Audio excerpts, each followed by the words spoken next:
आज की कहानी है पड़ोस की छत। अर्जुन और उसकी बहन सोनाली अपने माता पिता के साथ एक छोटे से शहर से बड़े शहर में शिफ्ट हुए थे। नया घर, नया माहौल और नई उम्मीदें।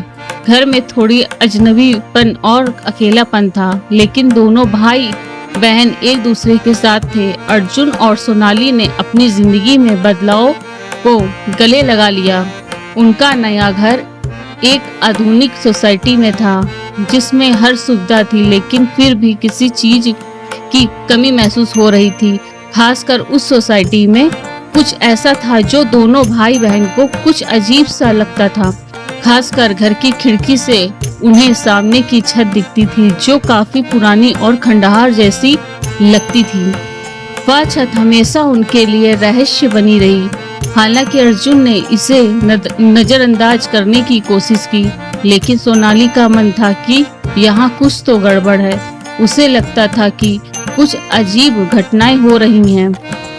एक रात अर्जुन और सोनाली दोनों खिड़की के सामने छत को देख रहे थे। अचानक अर्जुन ने देखा कि वह साया धीरे धीरे हिलने लगा। पहले तो उसने इसे गलती से अपने दिमाग की उपज समझा, लेकिन जब वही साया फिर से नजर आया तो उसका मन सच में डर से भर गया। सोनाली ने भी उसे साए को देखा और दोनों को लगा कि यह कोई नशे में धुत व्यक्ति नहीं बल्कि कुछ और था। क्या तुमने वह देखा? सोनाली ने अर्जुन से कहा। उसकी आवाज में डर था। क्या वह कोई भूत तो नहीं था? क्या वह कोई भूत तो नहीं है? अर्जुन ने सोनाली को शांत करने की कोशिश की, लेकिन उसका दिल भी अब कुछ महसूस कर रहा था। वह छत अब और ज्यादा खतरनाक और रहस्यमय लगने लगी थी। अर्जुन ने तय किया कि वह इस बारे में और जानकारी निकालेगा। अर्जुन को अब यह महसूस हो रहा था कि इस रहस्य को हल करना बेहद जरूरी था। एक रात जब सभी लोग सो रहे थे, अर्जुन ने सोचा कि वह उस छत के पास जाकर देखेगा कि क्या सचमुच वहाँ कुछ है। उसने अपनी बहन को बिना बताए छिपके से घर से बाहर निकलने का मन बनाया। वह धीरे धीरे पड़ोसी के घर में घुसता और चुपके से ऊपर की ओर बढ़ता। उस रात मौसम भी अजीब था। हवाएं ठंडी थी और चांद की रोशनी भी छिपी हुई थी। अर्जुन छत तक पहुंचते पहुंचते थोड़ी देर रुक गया, लेकिन क्योंकि उसे लग रहा था कि उसे कोई देख सकता है, फिर भी उसने साहस जुटाकर छत पर कदम रखा। जैसे ही वह छत के ऊपर पहुंचा, उसकी नजरें चौकस हो गईं। सामने उसे एक पुरानी तस्वीर पड़ी हुई दिखी जो दीवार पर टंगी थी। अर्जुन ने सोचा कि यह तो कोई साधारण तस्वीर होगी, लेकिन जब उसने ध्यान से देखा तो उसमें एक महिला की छवि दिखाई दी। उसका चेहरा गहरा और दुखी था। उसकी आंखें मानो किसी दर्द में डूबी हुई थीं। अर्जुन ने जैसे ही तस्वीर को उठाया, अचानक से एक जोर की हवा चली और वह फर्श पर आ गिरी। तभी उसे महसूस हुआ कि जैसे वह किसी के द्वारा घूरे जा रहा है। अर्जुन ने तुरंत सिर घुमा लिया और देखा कि छत के कोने से एक धुंधला सा रूप धीरे धीरे उसकी ओर बढ़ रहा था। उसकी आंखों में डर था, लेकिन वह जानता था कि उसे इस रहस्य को सुलझाना होगा।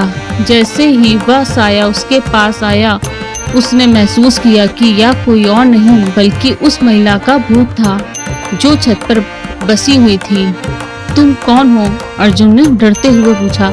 महिला ने एक गहरी और गूंजती हुई आवाज में कहा, मैं उस परिवार की हूँ जो इस घर में पहले रहता था। मेरे परिवार के साथ यहाँ बहुत गलत हुआ था। मैं और मेरा परिवार मारे गए थे और मैं यहाँ बंधी हुई हूँ। अर्जुन की आंखों में आंसू थे। उसने महसूस किया कि यह आत्मा सच्ची पीड़ा और दुख में बंधी हुई है। क्या तुम्हारे साथ जो हुआ वह तुम हमें बताना चाहोगी? अर्जुन ने कहा। महिला ने सिर झुका लिया और फिर अपनी कहानी बताई। मेरे परिवार को इस घर में धोखे से फंसाया गया था। उन्हें मार दिया गया और मेरी आत्मा को शांति नहीं मिली। अर्जुन ने सोचा कि अगर वह इस आत्मा को शांति दिला सकता है तो वह मुक्त हो सकती है। उसने अपनी बहन सोनाली को यह सब बताया और दोनों ने मिलकर यह तय किया कि वह उस आत्मा को शांति देंगे। उन्होंने पड़ोसी से जानकारी ली और पाया कि उस महिला का नाम माया था और उसकी आत्मा और उसकी मौत एक रहस्यमय हत्या के कारण हुई थी। अर्जुन और सोनाली